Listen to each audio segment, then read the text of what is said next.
Sou um evangelista e prego o que vivo. Antes eu pregava o que não vivia.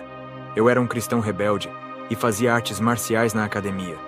Se alguém quisesse me assaltar, eu estava pronto para usar as minhas defesas pessoais. Eu comecei a treinar artes marciais para me defender do perigo que estava no meu bairro. Com o passar dos anos, eu passei a treinar por sentir prazer em lutar. Eu também evangelizava quando não estava na academia. O meu pastor me chamou para ir fazer a missão no Equador. E quando chegamos nesse país, visitamos uma igreja. O pastor dessa igreja disse que uma profetisa de Deus iria trazer a palavra e falar do seu testemunho. Eu e o meu pastor fomos à igreja visitar. O pastor daquela igreja convidou Angélica Zambrano para ministrar a palavra naquela noite. Ela era bastante conhecida devido ao seu testemunho, sendo frequentemente chamada por várias igrejas para compartilhar suas experiências. Eu, particularmente, não tinha conhecimento sobre ela. Só passei a ouvir falar após os relatos de outros arrebatamentos que ela teve. Naquela noite, Angélica compartilhou seu testemunho e várias pessoas entregaram suas vidas a Cristo. Naquele momento eu não acreditei no testemunho dela e considerei tudo aquilo uma perda de tempo. Para mim, era impossível alguém ser arrebatado, sair do corpo em espírito e depois retornar. Acreditava que uma vez que o espírito deixasse o corpo, não poderia mais voltar. Ao fim do culto, saí murmurando, afirmando que ela era mentirosa. Meu pastor, que havia acreditado na história dela, me repreendeu pela minha atitude. Eu não tinha facilidade para crer em coisas sobrenaturais, já que não era uma pessoa espiritualmente sensível. Passamos algumas semanas no Equador e depois retornamos para a Costa Rica. Após isso, percebi que meu trabalho evangelístico nos bairros não estava gerando frutos. Eu me esforçava, me dedicava intensamente, mas os resultados não apareciam. Minhas palavras careciam de unção, e apesar de todo o meu conhecimento teológico, parecia que tudo que eu dizia era em vão. Independentemente das estratégias que eu usasse para convencer as pessoas, não obtinha sucesso algum. Eu negligenciava a oração, pois todo o meu tempo livre era destinado aos treinamentos de artes marciais. Quando o nosso dia está repleto de ocupações, dificilmente encontramos tempo para orar e buscar a Deus. Naquela época, para mim, as artes marciais tinham mais importância do que estar na presença de Jesus. Eu dava mais atenção à minha forma física do que à minha vida espiritual, e não refletia se minhas atitudes estavam realmente agradando ao Senhor. Por estar tão envolvido com as artes marciais, acabei me distanciando cada vez mais de Jesus. Apesar de frequentar a igreja diariamente, eu sentia um enorme vazio interior, como se algo faltasse. Não conseguia sentir a presença do Espírito Santo, o que me deixava frustrado e me fazia sentir insignificante aos olhos de Deus. Resolvi então mudar meus hábitos e tomei a decisão de orar todas as noites, buscando renovar minha vida espiritual. Aos poucos, meu corpo se acostumou à rotina de oração. Certa noite, enquanto minha esposa dormia, levantei-me, ajoelhei-me ao lado da cama e passei cerca de 2 horas orando intensamente, pedindo ao Senhor uma resposta sobre o que estava errado com o meu ministério e por que eu não sentia mais a sua presença. Após terminar a oração, deitei-me, mas permaneci acordado. De repente, uma luz branca invadiu o meu quarto e me atraiu em sua direção. Em instantes, percebi que estava fora do meu corpo. Diante de mim se abriu um portal negro pelo qual entrei, encontrando-me imediatamente no inferno, e perdido comecei a caminhar. Foi nesse momento que me recordei do testemunho dado por Angélica Zambrano. E caminhando sem rumo e sem direção, me deparei com minha tia em grande sofrimento e agonia. Ela havia morrido com um rancor profundo em relação ao marido. O seu coração estava cheio de ódio por causa da separação do divórcio. Ela não aceitava que seu marido a tivesse deixado por outra mulher. Os demônios a torturavam, desmembrando o seu corpo impiedosamente. Mais adiante, vi meu primo Hugo, que havia falecido em um acidente, também sofrendo no inferno. Mesmo sendo cristão, ele vivia em constante conflito com o pai e nunca o honrava. Hugo criticava constantemente a personalidade do pai e culpava sua mãe por tudo o que lhe acontecia de ruim. Nunca reconheceu seus próprios erros e responsabilidades, sempre jogando a culpa em seus familiares. Ele se considerava sempre correto e nunca se arrependeu verdadeiramente dos seus pecados. Os demônios o atormentavam, triturando todo o seu corpo sem piedade. Vi a esposa do meu pastor que havia falecido vítima de câncer. Embora toda a igreja acreditasse que ela estivesse no céu, ela foi para o inferno por andar na lascívia. O corpo dela estava em um poço de fogo, onde as chamas consumiam continuamente sua carne até que restasse apenas o esqueleto carbonizado. Ao me ver, ela pediu desesperadamente por ajuda. Aquele momento me fez entender que há muito mais cristãos no inferno do que imaginamos. Visitei também uma seção onde estava um pastor que cobiçava a esposa de seu vizinho. Ele morreu sem abandonar esse desejo pecaminoso e acabou perdendo sua salvação. Em outra seção, encontrei um missionário que tinha o coração impuro. Ele sentia desejos sexuais pela esposa do seu amigo de missão. Nessa mesma seção, eu vi um evangelista que tinha pensamentos imorais e fantasiava ter relações sexuais com as prostitutas. Um demônio abriu o crânio dele e arrancou o seu cérebro. O demônio disse: "O seu cérebro é imundo por causa desses pensamentos impuros." O demônio jogou o cérebro dele no fogo, e mesmo assim, aquele cristão sentia dores sem a sua massa cefálica. Eu vi um presbítero da minha igreja que morreu há 10 anos atrás. Ele era malicioso com as mulheres cristãs da igreja, apesar dele ser casado. Um demônio arrancou o seu coração e jogou em uma grande frigideira. O demônio disse: "O seu coração é malicioso e cometeu adultério no pensamento, traindo a sua esposa." Fui a outra sessão e vi os cristãos caluniadores. Eles inventaram mentiras para destruir ministérios dentro de suas igrejas. Eles buscavam obter cargos importantes e inventavam mentiras causando danos às reputações dos obreiros com falsas acusações. Vi cristãos que não tinham misericórdia para com o próximo, tinham condições financeiras e se recusavam a ajudar o próximo. Eram pessoas gananciosas e imprudentes. Vi cristãos dominados pelo ciúme e inveja. Eles sentiam ciúmes da proximidade do seu pastor com outros membros. Uma irmã estava no inferno por sentir ciúmes excessivos da sua amiga na igreja. Ela chegou a fazer intrigas de todas as pessoas que se aproximavam da sua amiga. Ela queria a amizade só para ela. Esse ciúme a condenou ao inferno. Eu fui a uma sessão e vi um grupo de cristãos que estão no inferno por ficarem desapontados com Deus. Eles não conseguiram sucesso em suas profissões e se rebelaram contra Deus. Se frustraram por não vencerem em suas vidas materiais e culparam a Deus por não honrarem suas fé. Fui à seção onde estão os cristãos vaidosos. Eles possuíam muitos bens materiais, como carros, imóveis e dinheiro, que eram usados apenas para ostentação e exibição.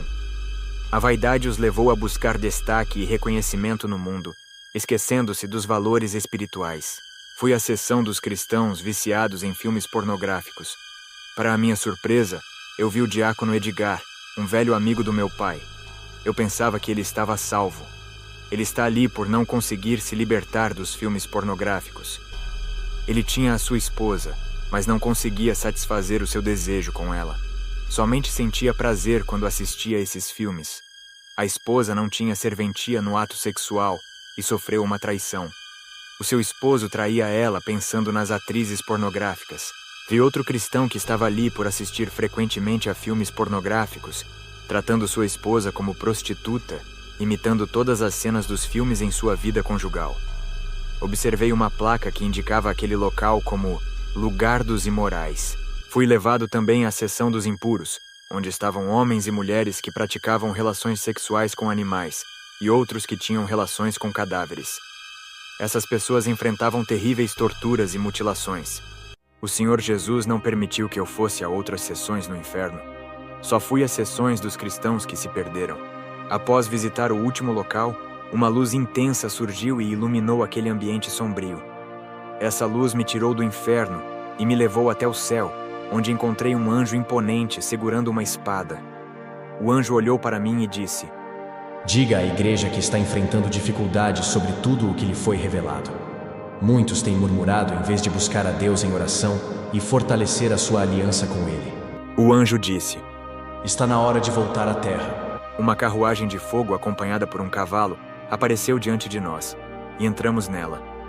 O anjo permitiu que eu conduzisse a carruagem, sentando-se ao meu lado. Logo percebi que não sabia para onde ir, indo sem direção, perdido entre esquerda e direita. O anjo olhou para mim e disse: Não sabe que direção vai, assim está a sua vida espiritual. Até agora, tens conduzido teu ministério pela tua própria força, deixando Jesus de lado. Está na hora de permitir que o Espírito Santo assuma o controle e direcione sua vida e seu ministério. Tens andado nos lugares sem direção e plantado em terras inférteis. Faça um concerto hoje na sua vida. Deixe de praticar artes marciais do inferno. Jesus é a sua defesa. Não precisa da luta para se proteger. As artes marciais servem para ferir pessoas feitas à imagem de Deus. Jesus foi contra a violência de Pedro quando cortou a orelha do soldado. Foi levado ao sacrifício de cruz, sendo esbofeteado. E mesmo assim, não levantou as suas mãos. Lembra o que diz em Lucas capítulo 6, versículo 29, ao que bate em tua face, oferece-lhe a outra. Os apóstolos também não usaram a força física e foram levados ao matadouro como ovelhas. As suas armas eram a palavra santa que saía das suas bocas. Diga para o missionário Murilo que tem uma arma escondida na sua casa, ninguém sabe, mas Jesus sabe. Ele não precisa dela, o Espírito Santo é a sua defesa. O Senhor Jesus também não quer os seus servos na polícia e nem no exército. Porque as suas vidas correm perigo, e se eles matarem por legítima defesa, já praticou o homicídio, mesmo sabendo que a palavra condena. Tem profissões que não são para os servos de Deus. Profissões que mentem, enganam e fazem pecar, não provêm de Deus. A carruagem retornou à minha casa, e o anjo ordenou que meu espírito voltasse ao corpo. Quando acordei, decidi abandonar definitivamente as artes marciais. Após esse acontecimento, parti para evangelizar em Havana, Cuba, sem ter consciência dos perigos que enfrentaria. O regime daquele país não era tão liberal como em outras nações latino-americanas. Enquanto pregava em uma praça, fui surpreendido por um grupo de homens que não eram policiais, mas atuavam para o governo cubano. Eles me levaram até uma casa afastada da cidade. Fui mantido em uma sala, acorrentado a uma cadeira, com uma mordaça na boca. Meus captores usavam fios elétricos conectados à energia para me dar choques violentos, chegando ao ponto de eu cair no chão devido à intensidade da descarga elétrica. Em seguida, colocaram uma toalha sobre meu rosto, fecharam minhas narinas e forçaram água através de uma mangueira até eu quase sufocar. A cela era pequena e estreita, obrigando-me a permanecer agachado pela falta de espaço. Alternavam entre ligar o sistema de refrigeração, provocando um frio extremo, e depois ativavam o aquecedor, gerando um calor insuportável. Além disso, utilizavam um alto-falante para emitir sons irritantes continuamente. Privaram-me de comida e bebida, submetendo-me também a intensas torturas psicológicas. Aplicaram em mim um soro para induzir ao sono. Em meio a esses tormentos, senti a presença do Espírito Santo, que me fortaleceu para suportar as dores físicas e o sofrimento emocional. Esse grupo realizava rituais satânicos diante de mim, usando o meu próprio sangue. Um dos integrantes disse: Este é um país comunista. Você não pode pregar sobre o seu Deus aqui. Vamos destruir completamente o cristianismo. Somos agentes da besta descrita no Apocalipse. Nosso império comunista influenciou Adolf Hitler a odiar os judeus e exterminá-los aos milhões. Quando o comunismo dominar totalmente o mundo, fecharemos todas as igrejas cristãs. Somos a mulher vestida de escarlate citada no livro do Apocalipse, responsável pela morte de mais cristãos na história do que qualquer outra instituição, incluindo a Igreja Católica. Os grupos terroristas islâmicos estão aliados conosco. O comunismo financia o terrorismo e também o narcotráfico em escala global. Temos profundo ódio pelos cristãos e judeus. Fomos nós que desenvolvemos a ideologia política que promove o aborto, a homossexualidade e os movimentos rebeldes como hippies, punks, reggae e rock, entre outros. Vamos alterar as leis em nível mundial para destruir o evangelho. Dentro de algumas décadas, famílias serão devastadas pela imoralidade sexual. Construiremos uma cultura decadente, oposta aos padrões cristãos. Nosso objetivo é destruir a humanidade que crê em Deus e criar uma nova geração com a ideologia do anticristo. estamos retirando gradualmente a autoridade dos pais sobre seus filhos. Nosso projeto é multiplicar e intensificar a iniquidade ao redor do mundo, transformando-o na Babilônia descrita no Apocalipse. Investimos muito dinheiro em novelas, filmes e desenhos animados com o objetivo de destruir as estruturas familiares, bem como tecnologias e invenções que espalham a corrupção globalmente. Somos um partido político único e de orientação satanista, com uma rede global que já domina diversos governos. Todas as nossas ações são orientadas por Lúcifer, que fornece as diretrizes do inferno para moldar o mundo segundo sua imagem. Alteraremos as leis em benefício de Satã, promovendo casamentos entre pessoas do mesmo sexo e estabelecendo uma nova ordem mundial. O mundo já está sendo doutrinado por nosso líder, Lúcifer. O Vaticano está sob nosso controle e até mesmo o Papa segue as doutrinas que estabelecemos. As facções islâmicas extremistas trabalham diretamente conosco. Para nós, o comunismo é Deus, inaugurando uma nova era. Em breve, surgirá um homem que governará o mundo inteiro, assumindo a liderança política máxima. Todos os partidos políticos atuais estão subordinados à rede comunista. Na mídia, parecem adversários apenas para enganar a população mundial. Eles obedecem às mesmas ordens e atuam como células de um sistema que está preparando o cenário para o domínio do anticristo. Eles afirmam já possuir a marca da besta. O comunismo opera como um grande organismo que reúne milhões de políticos e seguidores satanistas e utilizam as mídias para propagar mentiras e falsas promessas com o objetivo de confundir as pessoas até que o anticristo assuma o controle total. A política global hoje é um instrumento de manipulação. Não importa em quem se vote, todos pertencem a esse mesmo sistema que não pretende ceder o poder. O comunismo financia guerras, promove fome, mortes e cria doenças em laboratórios. Os homens que me torturaram eram funcionários desse sistema maligno, agindo como meros executores das ordens dos poderosos. Eles revelaram seus planos secretos, acreditando que eu não sairia vivo daquela prisão. Ao anoitecer, fui deixado naquela sala de tortura, todo ferido, quase sem esperança de sobrevivência. Era evidente que eles estavam me matando lentamente, e pude perceber claramente como estavam possuídos por demônios, agindo como os próprios espíritos que atormentam almas no inferno. Esses adeptos do comunismo afirmaram que até a criação do anticoncepcional teve como objetivo destruir famílias e matar crianças inocentes. Apesar de ter sido levado ao inferno em visão e não sofrer tortura lá, naquele momento estava experimentando um tormento real provocado por esses agentes das trevas. Naquela sala fria e úmida, um demônio apareceu diante de mim e disse: "Como você se sente estando num pedaço do inferno?" Sua risada ressoava de forma aterrorizante. Contudo, naquela mesma noite, o anjo do Senhor, o mesmo que havia visto durante minha experiência sobrenatural anterior, apareceu e me auxiliou. Pela unção divina, as correntes e o cadeado caíram no chão, e a porta da prisão se abriu milagrosamente. Eu estava fraco demais, sem forças devido à perda de sangue e à falta de alimentação, e acabei caindo ao chão, incapaz de me levantar. O local estava longe da cidade, e eu não tinha forças nem recursos para escapar.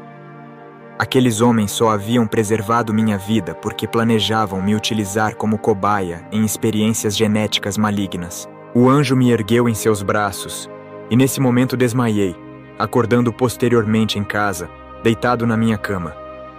Creio que fui milagrosamente transladado, ou que o anjo, com velocidade sobrenatural, me transportou rapidamente de Cuba para meu país. Nenhum meio humano poderia realizar tal feito tão rapidamente. O anjo ainda me instruiu a não plantar sementes em terras que rejeitam o Evangelho, enfatizando que minha missão deve seguir sempre na direção apontada por Deus. Após esse episódio de sofrimento extremo, tomei a decisão firme de obedecer e ir somente aos locais indicados por Jesus. Minha esposa me levou ao hospital onde precisei ser internado devido às infecções causadas pelos ferimentos que sofri durante as torturas. O comunismo, sem dúvida alguma, é totalmente anticristão, manifestando um profundo ódio contra Deus. É como uma fera destruidora, e os grupos radicais islâmicos que trabalham com esse sistema são como dentes afiados que trituram tudo em seu caminho. A cor vermelha do comunismo lembra o antigo Império Romano, sugerindo que talvez ele seja uma versão moderna desse império, destinado a perseguir cristãos e judeus novamente. Vi claramente que o objetivo do comunismo é unificar todas as políticas mundiais sob um único líder global. Que a paz do Senhor Jesus esteja com todos. Amém. Se você gostou do vídeo, dê um like. Se não for inscrito, se inscreva no canal para novos conteúdos. Também compartilhe esse vídeo para mais pessoas. Deus te abençoe.